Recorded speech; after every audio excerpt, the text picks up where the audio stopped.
Hello and welcome back to the Fracking Farmhouse, and this week I'm going to start off with a story about this Russian gentleman who is Alisher Osmanov, the billionaire part owner of Arsenal Football Club, right? And how did he make his initial fortune? Well, in the late 1980s he did a bit of maths. He worked out that a ton of polyethylene would cost 437 rubles, right? And it could make between 30,000 and 36,000 plastic bags. Each one he could sell for about a ruble. Okay, he did the maths, he went, woo!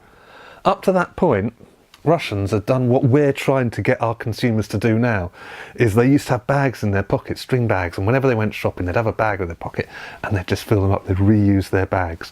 But this guy here, he realised that we're talking about a lot of money could be made by creating this market. And so that's what he did now, and now we've got all these plastic bags to deal with. What's that got to do with fracking? What's that got to do with fracking?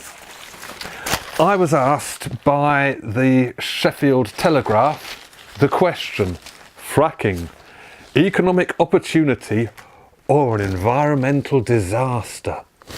That was a thought. And so they asked me, and of course they got me with this Rob guy from Tom Pickering must have had a day off, Rob from Ineos, and there's me, smiley face from a few years ago. It's a lovely day, that. And they've put by it wold be a disaster. Well, did they put that typo there just to wind me up? Because they didn't actually read what I think. Because my main point, and it was like your Russian with the plastic bags, you see, fracking, economic opportunity or an environmental disaster, it's both, right? That's what the key is. It's in the meantime, I'll summarise myself here, in the meantime, it's a question of balance. You can have wealth creation for those at the top of these multinational chemical companies and environmental degradation for everyone else. The funny thing is, you can have both. You see, Ineos want the shale gas from under our feet to make plastic. That's their business model.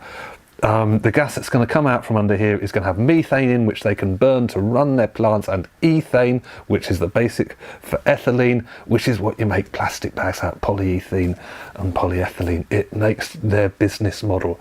But every time fracking has been done on scale, which is in America and in Australia, there has been widespread, massive environmental degradation.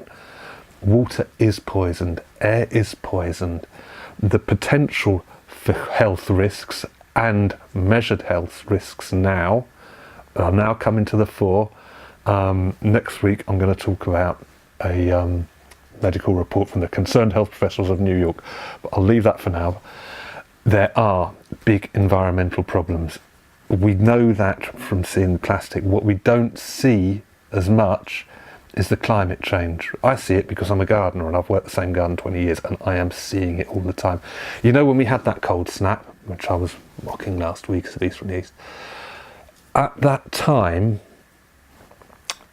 in that February, at the North Pole, temperature went above freezing for the first time ever. It was 20 to 27 degrees above what the seasonal mean is. And that was only reported in the newspapers I read as a little subtext to, oh, it's going to be cold in Britain. By the way, what had happened was the polar vortex has shifted. This is environmental degradation on a massive scale. It's global warming. It's happening now. And we have to stop exploiting everything we can get our hands on.